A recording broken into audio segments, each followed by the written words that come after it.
Kenapa ya banyak orang yang berbakat tetapi berhenti di tengah jalan, sedangkan ada orang yang biasa-biasa saja tetapi akhirnya bisa sukses besar?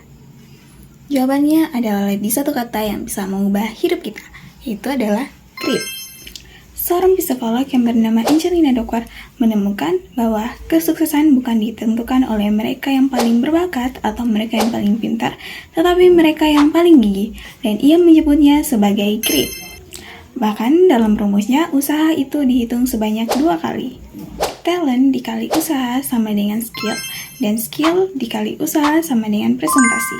Artinya, bakat saya tidak cukup tanpa usaha yang konsisten dan presentasi tidak akan pernah ada. Lalu, bagaimana sih kita agar bisa membentuk grit? Angelina Duckworth mengatakan bahwa ada 4 pilar utama untuk membentuk grit kita. Yang pertama, itu adalah minat. Orang yang punya grit benar-benar peduli dengan apa yang dikerjakannya. Passion tidak akan muncul, tetapi dibangun lewat eksplorasi dan konsistensi. Lalu yang kedua adalah latihan disiplin. Bukan sekedar kerja keras, tapi kerja yang terarah. Fokus memperbaiki kelemahan dan lakukan terus-menerus. Lalu yang ketiga adalah tujuan yang lebih tinggi. Usaha akan lebih bermakna kalau dikaitkan dengan sesuatu yang lebih besar dari diri kita sendiri. Lalu yang terakhir adalah harapan atau hope. Inilah yang menjadi bahan bakar utama grit. Keyakinan bahwa meski kita gagal, kita bisa terus bangkit dan terus melangkah. Yang menarik, grit bukan sesuatu yang bisa kita bawa sejak lahir, tetapi grit dibangun.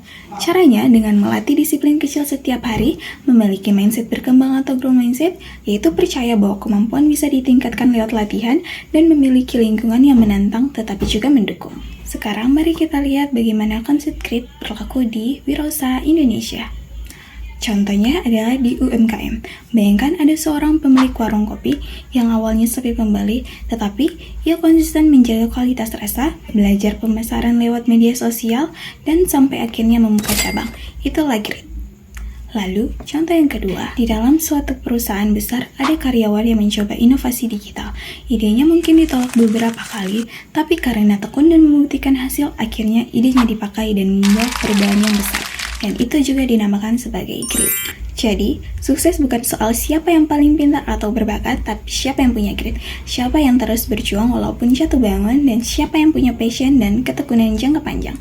Kalau kamu ingin lebih mendalam, cobalah baca buku Grit of the Power, Passion, and Perseverance karya Angelina Duckworth. Dan sekarang, tulis komentarmu ya. Bye-bye!